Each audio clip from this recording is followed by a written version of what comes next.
Full Moon sale காலை 9 மணியிலிருந்து இரவு 12 மணி வரை மே 31 ஒரு நாள் மட்டும்.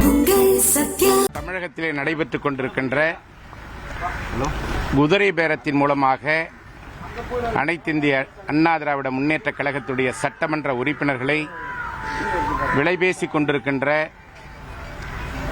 தாவேக அரசினுடைய நடவடிக்கைகளை தடுத்து நிறுத்த வேண்டும் என்று அனைத்திந்திய அண்ணா திராவிட முன்னேற்ற கழகத்தினுடைய பொதுச் செயலாளர் மாண்புமிகு முன்னாள் முதலமைச்சர் அவர்கள் மேதகு ஆளுநர் அவர்களுக்கு இந்திய அரசியல் அமைப்பு சட்டம் 167 கீழ் உரிய நடவடிக்கையை எடுக்க வேண்டும் என்று கொடுத்த புகார் மனுவினை மேதகு ஆளுநர்களை சந்தித்து நானும் மரியாதைக்குரிய நாடாளுமன்ற மேலவை உறுப்பினர் தனபால் அவர்களும் ஆளுநர் அவர்களை சந்தித்து நேரடியாக மனுவினை தந்து உரிய நடவடிக்கை எடுக்க வேண்டும் என்று வலியுறுத்திட்டு வந்துகிறோம். நன்றி, வணக்கம்.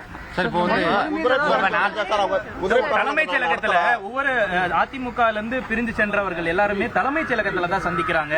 அது குறித்து ஏதானும் நம்ம சொல்லியிருக்கோமா? தவறான தகவல் என்று தலைமைச் செயலகத்தையே அவருடைய கட்சி அலுவலகமாக மாற்றிவிட்டார்கள் என்பதையும் அந்த மனுவிலே அண்ணன் எடப்பாடி அவர்கள் குறிப்பிட்டு சொல்லியிருக்கிறார். உரிய நடவடிக்கை எடுக்க வேண்டும் என்று வலியுறுத்திவிட்டு வந்திருக்கிறோம். உரிய நடவடிக்கை எடுப்பார் என்ற நம்பிக்கை எங்களுக்கு இருக்கிறது. நன்றி, வணக்கம். தற்பொழுது தமிழகத்திலே நடைபெற்றுக் கொண்டிருக்கின்ற ஃபுல் மூன் சேல் காலை 9 மணியிலிருந்து இரவு 12 மணி வரை மே 31 ஒரு நாள் மட்டும்.